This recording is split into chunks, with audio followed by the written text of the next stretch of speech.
بسم اللہ الرحمن الرحیم۔ سورۃ کہف کی آیت نمبر 23 ہے، جس میں اللہ پاک کی ذات بابرکات نے ہمیں ایک بات کی تعلیم ارشاد فرمائی ہے، وَلَا تَقُولَنَّ لِشَيْءٍ، اور نہ کہو کسی چیز کے بارے میں انی فاعل ذالک غدا، کہ بے شک میں کل یہ کام کروں گا۔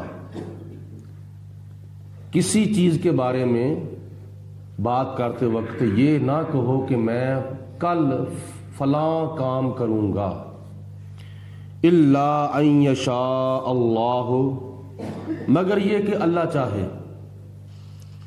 یعنی اگر تم کوئی بات کرو جس کے اندر یہ اشارہ ہو کہ کوئی کام ہے وہ کل کرنے والا ہے، تو یہ اظہار کرو کہ میں فلاں کام کل کروں گا، تو اس کے اندر انشاءاللہ کا لفظ بھی شامل کرو، یعنی انشاءاللہ میں فلاں کام کل کروں گا۔ کوئی نیکی کا کام ہو، کوئی دنیا کا کام ہو، جائز کام ہو، کسی کے ساتھ وعدہ کرتے وقت یا خود ہی کوئی نہ کوئی بات کرو تو کہو انشاءاللہ کل میں تمہیں ملوں گا، انشاءاللہ کل میں تجھے فلاں چیز دوں گا، انشاءاللہ کل میں فلاں کام کروں گا۔ تو انشاءاللہ کی بڑی برکت ہوتی ہے۔ یعنی اس کا مطلب یہ ہے کہ اگر اللہ تعالیٰ نے چاہا تو میں فلاں کام کل ضرور بر ضرور کروں گا، تو بغیر انشاءاللہ کے کہہ دینا یہ کام کو ادھورا کرنے کے مترادف ہے۔ وَاذْكُرْ رَبَّكَ إِذَا نَسِيتَ، اور اگر تم اللہ تعالیٰ کا ذکر کرنا بھول جاؤ تو پھر اللہ کا ذکر کرو۔ یعنی انشاءاللہ کہنا تمہیں بھول جائے تو جس وقت یاد آ جائے اسی وقت انشاءاللہ کہہ دو۔ جیسا کہ مثال کے طور پر بندہ کھانا کھانے لگا ہے تو کھانا کھانے سے پہلے اگر بسم اللہ شریف پڑھنا بھول گیا ہے تو کھانے کے دوران یا کھانے کے بعد جب بھی اس کو یاد آ جائے اوہو میں نے تو بسم اللہ شریف پڑھنی تھی کھانا کھانے سے پہلے تو مجھے تو یاد نہیں رہی، تو جب یاد آ جائے اسی وقت ہی بسم اللہ الرحمن الرحیم پڑھ لے۔ وَقُلْ، اور اے میرے حبیب علیہ الصلوۃ والسلام آپ ارشاد فرما دو، عَسَىٰ أَن يَهْدِيَنِي رَبِّي، کہ ان قریب امید ہے کہ مجھے میرا رب چلائے گا، لِأَقْرَبَ مِنْ هَٰذَا رَشَدًا، اس سے بھی ہدایت کے قریب ترین راستے پر۔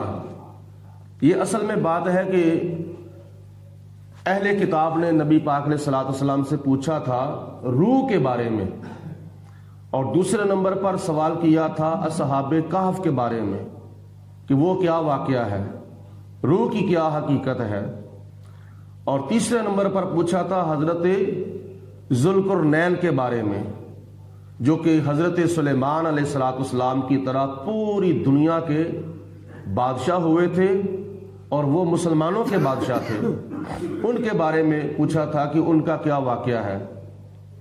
تو نبی کریم علیہ الصلوۃ والسلام نے ارشاد فرمایا کہ تم مجھے یہ پوچھتے ہو کہ ان واقعات کی کیا حقیقت ہے، تو میں تمہیں یہ بتاتا ہوں اللہ تعالیٰ کے حکم سے، مگر یہ بہت چھوٹی چھوٹی باتیں آپ نے پوچھی ہیں، اللہ پاک تو مجھے اس سے بھی بڑے بڑے معجزات عطا فرمائے گا جو میری نبوت کے دلیل کے طور پر واقعات اور میرے معجزات ظاہر ہوں گے۔ یعنی میرا عالم ما کانا و ما یکون ہونا یہ بھی میرا ایک معجزہ ہے، یعنی جو کچھ گزر چکا ہے اس کا علم، جو کچھ ہو رہا ہے اس کا علم، اور جو کچھ روز ابد تک ہوگا اس کا علم اللہ پاک کی ذات بابرکات نے مجھے عطا فرمایا ہے۔ میرا عالم ما کانا و ما یکون ہونا یہ معجزہ ہے، اور معراج کی رات مکان سے لا مکان تک جانا، فرش سے عرش تک جانا، یہ بھی میرا ایک معجزہ ہے، چاند کا 2 ٹکڑے ہونا، سورج کا واپس پلٹنا، گونگوں کا بولنا، درختوں کا حاضر ہونا، جانوروں کا سجدہ کرنا میرے قدموں میں، یہ میرا معجزہ ہے۔ تو خدا تعالی اس کے علاوہ مجھے اس سے بھی بڑے بڑے معجزات عطا فرمائے گا۔ یہ اصحاب کہف کا واقعہ بیان کرنا، یہ ان کی حقیقت بیان کرنا، یہ تو ان کی کرامت ہے۔ تو کرامت کی بجائے اللہ تعالیٰ مجھے معجزہ عطا فرمائے گا۔ وَلَابِثُوا فِي كَهْفِهِمْ، اور وہ ٹھہرے رہے اصحاب کہف اپنی غار کے اندر، 300 سنین، 300 سال تک، وَازْدَادُوا 9، اور اس سے اوپر 9 سال۔ انہوں نے کہا نہیں، 300 سال تک اصحاب کہف اپنے غار کے اندر ٹھہرے ہیں۔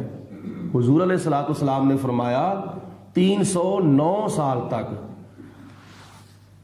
وہ اس اندازے سے کہہ رہے تھے کہ جو شمسی سال ہے، جنوری فروری عیسوی سال، اس لحاظ سے، اور نبی پاک علیہ الصلوۃ والسلام نے فرمایا چاند کے لحاظ سے، قمری سال کے لحاظ سے، کیونکہ جب 1 سال گزر جاتا ہے، عیسوی 1 سال گزر جاتا ہے اور اس کے ساتھ قمری سال گزرتا ہے تو 10 دنوں کا فرق پڑ جاتا ہے۔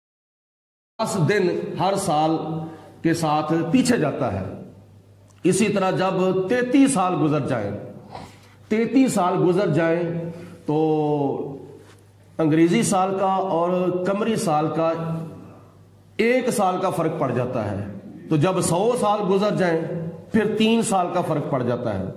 تو اسی طرح جب 300 سال گزر گئے تو قمری سال جو تھا وہ 9 سال آگے چلا گیا۔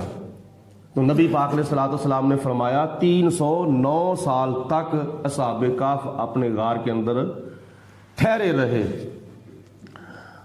آگے خدا تعالیٰ فرماتا ہے قل، اے میرے حبیب علیہ الصلوۃ والسلام ان کو یہ ارشاد فرما دو، اللہ اعلم بما لبثوا، اللہ تعالیٰ خوب جانتا ہے، کما حقہ، اللہ پاک جانتا ہے کہ وہ کتنی مدت غار کے اندر ٹھہرے رہے ہیں، یا بیدار ہونے سے لے کر اب تک، اور اب سے لے کر قیامت تک کتنا عرصہ، کتنی مدت وہ غار کے اندر ٹھہرے تھے یا ٹھہرے ہیں یا ٹھہرے رہیں گے، اس کو حقیقت میں اللہ پاک کی ذات جانتی ہے۔ لہو غیب السماوات والارض، زمینوں آسمانوں کے تمام غیب جو ہیں وہ ذاتی طور پر اللہ ہی کے لیے ہیں، اور اللہ پاک جس کو عطا فرمائے وہ بھی جانتا ہے۔ ابصر بہ واسمع، کتنا اللہ تعالیٰ جانتا ہے، کتنا اللہ تعالیٰ دیکھتا ہے اور کتنا اللہ تعالیٰ سنتا ہے، یہ حروف تعجب میں سے ہے۔ یعنی اللہ پاک کی ذات بابرکات کتنا دیکھتی ہے اور کتنا سنتی ہے۔ ہمارا دیکھنا اور ہمارا سننا تو محدود ہے، ہم دیکھتے ہیں تو ہماری نظر دیوار پر پڑتی ہے، دیوار نہ ہو تو کیا نام ہے چند میلوں تک نظر جاتی ہے یا چند گزوں تک جاتی ہے۔ ڈرائیور جو ہوتے ہیں ان کی نظر ذرا دور چلی جاتی ہے، کتنی دور چلی جاتی ہے؟ میل تک چلی جائے گی، 2 کلومیٹر تک چلی جائے گی، اس سے آگے نہیں۔ اللہ پاک کی ذات بابرکات کا دیکھنا بھی محدود ہے، ہمارا اللہ پاک کی ذات بابرکات کا دیکھنا لامحدود ہے، ہمارا دیکھنا محدود ہے۔ اور پھر یہ دیکھو ہمارے دیکھنے میں اور اللہ پاک کے دیکھنے میں کتنا فرق ہے۔ ہم جب دیکھتے ہیں تو ایک وقت میں ایک طرف ہی دیکھتے ہیں، اگر بندہ آگے دیکھتا ہے تو پیچھے نہیں دیکھتا، اگر بندہ دائیں دیکھتا ہے تو بائیں نہیں دیکھتا، اگر بائیں دیکھتا ہے تو دائیں نہیں دیکھتا۔ اللہ پاک کی ذات وہ ہے جو ہر وقت پوری کائنات کو دیکھ رہی ہے، مشرق سے لے کر مغرب تک، شمال سے لے کر جنوب تک، تحت الثری سے لے کر عرش اعلیٰ تک، مکان سے لے کر لا مکان تک۔ خدا کی ذات ہر وقت پوری کائنات کو دیکھ رہی ہے۔ دوسرے نمبر پر وَأَسْمِعْ، اللہ پاک کتنا سنتا ہے، اتنا سنتا ہے کہ خدا تعالیٰ کا سننا بھی لامحدود ہے اور لامتناہی ہے. جب ہم ایک دوسرے کی بات سنتے ہیں نا تو دو آدمی ایک آدمی کے ساتھ بیک وقت بات کریں تو ایک بندہ سننے والا کہتا ہے بھائی ذرا تو ٹھہر جا میں اس کی پہلے سن لوں, یا تو ٹھہر جا میں اس کی پہلے سن لوں. تم دونوں مجھے ایک وقت میں بیک وقت دونوں باتیں سنا رہے ہو, میں کس کی سنوں اور کس کی نہ سنوں. یہ ہمارے سننے کا حال ہے. جب ہم مسئلے تدریس کے اوپر بیٹھے ہوتے ہیں, بچوں کا سبق سنتے ہیں, تو ایک کر کے سبق سنیں تو زیادہ بہتر ہوتا ہے, اور 2 کا سنیں گا یا 3 کا سنیں گے ایک وقت میں تو پھر لازمی کوئی نہ کوئی بچہ غلطی کر جائے گا اور ہمیں پتہ نہیں چلے گا. یہ ہمارا سننا ہے. اللہ پاک کی ذات وہ ہے جو پوری کائنات میں ایک وقت میں لاکھوں کروڑوں اربوں لوگ جو ہیں وہ ایک وقت میں اللہ کی بارگاہ میں دعا کرتے ہیں. اللہ پاک کی ذات بابرکات سب لوگوں کی دعا سنتی ہے ایک وقت میں. میری دعا بھی سنتا ہے اللہ پاک, تیری دعا بھی سنتا ہے, لاکھوں کروڑوں کی اربوں کی دعا اللہ پاک ایک وقت میں سنتا ہے. یہ ہے خدا تعالیٰ کے سننے کا مقام. اللہ پاک کی ذات بابرکات نے ارشاد فرمایا ما لہم من دونہ من ولی, ان کے لیے ذاتی طور پر اللہ کے سوا کوئی مددگار نہیں ہے, کوئی حمایتی نہیں ہے. ولا یشرک فی حکمہ احدا, اور اللہ پاک اپنے حکم کے اندر کسی کو شریک نہیں کرتا. جو اللہ کا حکم ہے وہ اللہ کا حکم ہے. وَاتْلُ مَا أُوحِيَ إِلَيْكَ مِن کتاب ربک, اے میرے حبیب علیہ السلام جو کتاب میں سے آیات اور صورتیں آپ کے اوپر وحی کی گئی ہیں وہ آیات اور صورتیں ان کے سامنے تلاوت کرتے رہو, ان صورتوں کو اور ان آیتوں کو پڑھتے رہو. لا مبدل لکلماتہ, اور اللہ تعالیٰ کی باتوں کو بدلا نہیں جا سکتا. خدا کی بات جو ہوتی ہے وہ جو کی توں رہتی ہے, اس کے اندر چینجنگ نہیں آتی, وہ بدلتی نہیں. ولن تجد من دونہ ملتحدا, اور اے میرے حبیب علیہ السلام تم اللہ کے سوا کوئی پناہ دینے والا نہیں پاؤ گے. وَاصْبِرْ نَفْسَكَ مَعَ الَّذِينَ يَدْعُونَ رَبَّهُمْ, اے میرے حبیب علیہ السلام آپ اپنے آپ کو ان لوگوں کے ساتھ رکھیں جو لوگ پکارتے ہیں اپنے رب کو, بالغداتی صبح کے وقت, والعشی شام کے وقت. کچھ کفار آئے تھے حضور علیہ السلام کے پاس, کہتے ہیں کہ اے محمد صلی اللہ علیہ وسلم تم نے نبوت کا دعویٰ کیا ہے اور تم ہمیں کہتے ہو کہ میرا کلمہ پڑھ لو. تو جب ہم آپ کے پاس آتے ہیں تو آپ کے پاس تو غریب بیٹھے ہوتے ہیں جن کے کپڑے پھٹے پڑانے ہوتے ہیں, جو صبح کا کھاتے ہیں تو شام کا نہیں ان کو ملتا, شام کا کھاتے ہیں تو صبح کا ان کو نہیں ملتا. تو یہ تو غریب لوگ آپ کے پاس بیٹھے ہوتے ہیں. تو غریبوں کی موجودگی میں ہم آپ کے پاس بیٹھیں تو ہماری توہین ہے. ہم غریبوں کے پاس بیٹھنا اپنے آپ کی توہین سمجھتے ہیں, اپنے آپ کی نسلٹ تو سمجھتے ہیں. لہذا پہلے آپ غریبوں کو اپنے سے دور کریں تو پھر ہم آپ کے پاس آ کے بیٹھیں گے اور آپ کا کلمہ بھی پڑھ لیں گے اور آپ کے امتی بھی بن جائیں گے.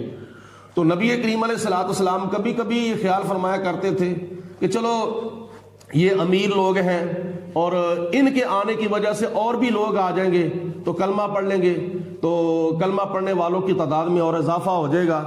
لیکن خدا تعالیٰ کی ذات بابرکات نے فرمایا میرے محبوب علیہ السلام یہ جو غریب غربا لوگ ہیں نا, یہ آپ کے پاس جو آ کے بیٹھتے ہیں یہ آپ سے بڑی محبت کرتے ہیں, یہ آپ سے بڑا پیار کرتے ہیں. تو وہ کلمہ نہیں پڑھتے تو نہ پڑھیں, لیکن تم غریبوں کو دور نہ کرو اور اپنے آپ کو غریبوں سے جوڑ کے رکھو. اللہ فرماتا ہے وَاصْبِرْ نَفْسَكَ مَعَ الَّذِينَ يَدْعُونَ رَبَّهُمْ بِالْغَدَاةِ وَالْعَشِيِّ, یہ جو لوگ آپ کے پاس بیٹھے رہتے ہیں نا صبح شام دن رات, غریب لوگ, آپ ان کے ساتھ جڑ کے بیٹھے رہیں, ان کو اپنے پاس بٹھائیں, آپ ان کے پاس بیٹھے رہیں, کیونکہ یہ صبح شام آپ کے پاس بیٹھتے ہیں, آپ کے ساتھ بڑی وفا کرتے ہیں اور چاہتے یہ کیا ہے, یریدون وجہہ, یہ اللہ کی رضا چاہتے ہیں, اللہ پاک کو خوش کرنا چاہتے ہیں. ولا تعدو عیناک عنہم, اور ان سے آپ کی نظریں اٹھ کر اوروں پر نہیں پڑنی چاہیے. یہ غریبوں سے نظریں آپ کی نہیں اٹھنی چاہیے اور اوروں پر نہیں پڑنی چاہیے. اگر ایسا ہو جائے تو پھر نتیجہ کیا نکلے گا؟ لوگ باتیں یہ کریں گے ترید زینت الحیات الدنیا، تم تو دنیا کا پھر ٹور ٹپا چاہتے ہو نا. نا، ایسا نہیں ہونا چاہیے. ولا تطع من اغفلنا قلبہ عن ذکرنا، اور ان کا کہنا نہ مانے، ان کا کہنا نہ مانے جن کے دلوں کو ہم نے اپنے ذکر سے غافل کر دیا ہے. یعنی اے میرے حبیب علیہ الصلوۃ والسلام جو میرے حکم سے غافل ہیں، یہ کافر لوگ ان کا کہنا نہ مانیں. آپ اپنے پاس غریبوں کو بٹھائیں اور آپ خود غریبوں کے ساتھ جڑ کے رہیں. واتبع ہواہ، کیونکہ یہ لوگ جو ہیں یہ اپنی خواہشوں کی پیروی کرتے ہیں. یہ تمہارے غریب امتی تمہاری پیروی کرتے ہیں اور میری اطاعت کرتے ہیں. اور جو لوگ آپ کو کہتے ہیں نا غریبوں کو دور کر دو اپنے سے، تو یہ لوگ اپنے نفس کی خواہشوں کی پیروی کرتے ہیں. وَكَانَ أَمْرُهُ فُرُوطًا، اور یہ لوگ جو ہیں یہ حد سے گئے گزرے ہیں، لہٰذا ان کو ریجیکٹ کر دو اور اپنے غریبوں کو اپنے پاس بٹھا کے رکھو. وَقُلِ الْحَقُّ مِن رَبِّكُمْ، یہ حق بات ہے تمہارے رب کی طرف سے. یہ جو میں وہی کر رہا ہوں، یہ جو میں پیغام آپ کو بھیج رہا ہوں، یہ آپ کے رب کی طرف سے حق ہے، سچ ہے. فَمَنْ شَاءَ فَلْيُؤْمِنْ، تو جو کوئی چاہے اس کے اوپر ایمان لا کے مومن بن جائے. وَمَنْ شَاءَ فَلْيَكْفُرْ، اور جو کوئی چاہے میرے اس پیغام کا، میرے اس حکم کا انکار کر کے کافر ہو جائے. یہ اس کی مرضی ہے، جو چاہے مانے جو چاہے نہ مانے. مگر یہ ڈراوے کے طور پر اللہ پاک نے فرمایا ہے، جس کی وضاحت آگے آ رہی ہے. اللہ فرماتا ہے اِنَّا أَعْتَدْنَا، بے شک ہم نے تیار کر رکھی ہے، لِلظَّالِمِينَ، ظالموں کے واسطے، نارا، جہنم کی آگ. ایسے ظالموں کے لیے ہم نے جہنم کا عذاب تیار کر رکھا ہے. احاط بہم سرادقها، جو جہنم کی دیواریں ہیں، جو جہنم کی کناتیں ہیں، وہ ان ظالموں کو اپنے اندر روک کے رکھیں گی، احاطہ کر کے رکھیں گی. باہر نہیں بندے یہ ظالم لوگ نکل سکتے. وَإِن يَسْتَغِيثُوا، اگر یہ پکاریں گے، پانی مانگیں گے کہ ہمیں پانی کا گھونٹ دے دو، تو اللہ فرماتا ہے یغاثوا بماء، ان کی پھر پکار سنی جائے گی، ان کی فریاد رسی کی جائے گی اس پانی کے ساتھ. کل محل، جو پانی پگھلنے والے تانبے کی طرح ہے. جو تانبا جب پگھلایا جاتا ہے تو جو شکل اس وقت تانبے کی ہوتی ہے نا، اللہ فرماتا ہے اس کی طرح جہنم کا پانی ان کو پلایا جائے گا، ظالموں کو جہنم کے اندر. یشویل وجوہ، اور جب وہ پانی پینے کے لیے اپنے منہ کے قریب کریں گے تو ان کے چہروں کو جلا کر رکھ دیں گے، ان کے چہروں کو بگاڑ کر رکھ دیں گے. بئس الشراب، اور کتنا یہ برا پانی ہے، کتنا یہ برا پینا ہے. وساعت مرتفقہ، اور یہ جو ان کی آرام گاہ نا جہنم، یہ بہت ہی برا ٹھکانہ ہے، بہت ہی بری جگہ ہے.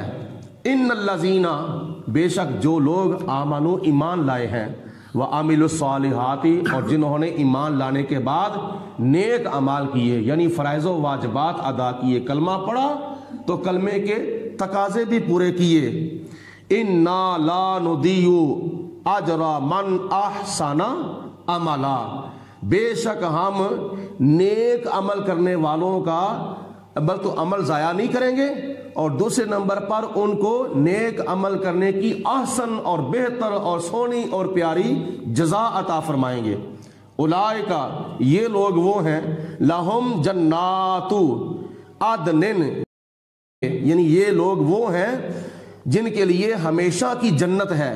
تجری من تحتها الانہار، یہ ایمان والے لوگ اور عمل صالح کرنے والے لوگ ان جنتوں کے اندر رہیں گے جن کے نیچے مختلف مشروبات کے دریا جو ہے وہ بہ رہے ہیں.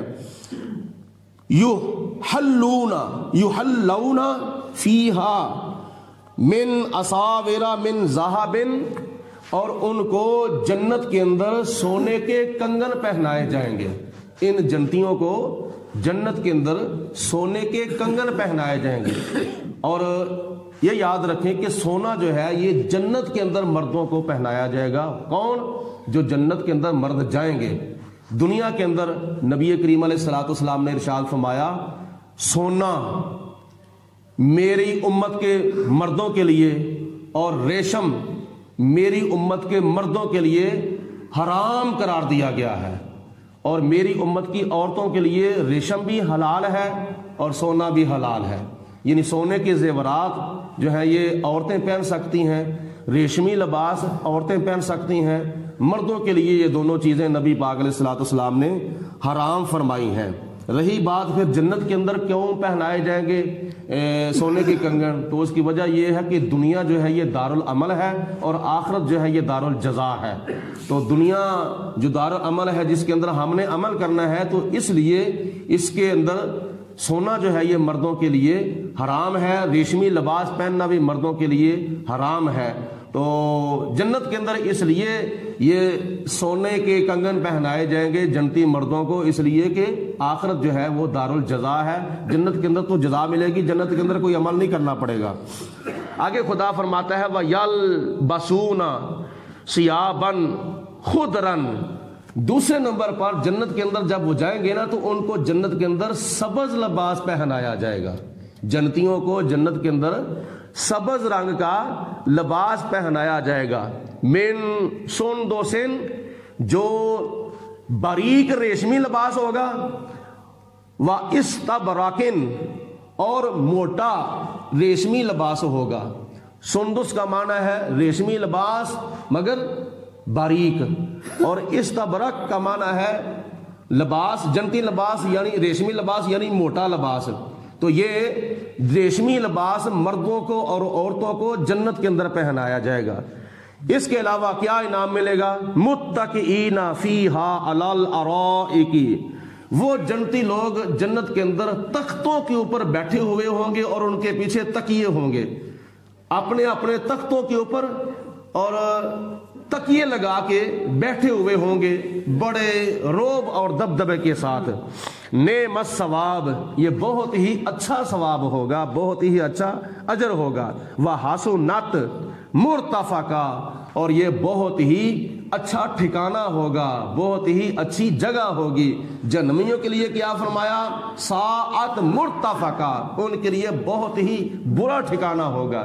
جنتیوں کے لیے کیا فرمایا؟ حسنت مرتفقا، یہ ان کے لیے بہت ہی اچھا ٹھکانہ ہوگا. تو یہ بھی یاد رکھیں مسئلہ ضروری ہے کہ جس طرح سونا حرام ہے مردوں کے لیے، ریشمی لباس حرام ہے، اسی طرح لوہے پتل تانبے کی جو انگوٹھیاں ہیں نا وہ بھی نہیں حضور علیہ الصلوۃ والسلام نے اجازت دی بلکہ سختی سے منع کیا ہے. ہاں ایک انگوٹھی جو ہے وہ چاندی کی بندہ پہن سکتا ہے، ایک انگوٹھی مرد کے لیے حلال ہے. کون سی؟ چاندی کی، وہ بھی 4.5 ماشے کی ہو اور ایک ناگ ہو، اور جب پہننی ہے تو وہ دائیں ہاتھ میں اس انگلی کے اندر پہننی ہے. یہ نبی پاک علیہ الصلوۃ والسلام کی سنت ہے. اگر ناک کی جگہ پہ عقیق مل جائے تو وہ بھی حضور علیہ السلام کی سنت ہے. اللہم صلی علی سیدنا و مولانا محمد وعلی آل سیدنا و مولانا محمد وبارک وسلم. ربنا آتنا فی الدنیا حسنۃ وفی الآخرۃ حسنۃ وقنا عذاب النار. ربنا اغفر لی ولوالدی وللمؤمنین یوم یقوم الحساب. یا اللہ پاک اپنا فضل و کرم رحمت برکتیں ہم سب کے شامل حال فرما.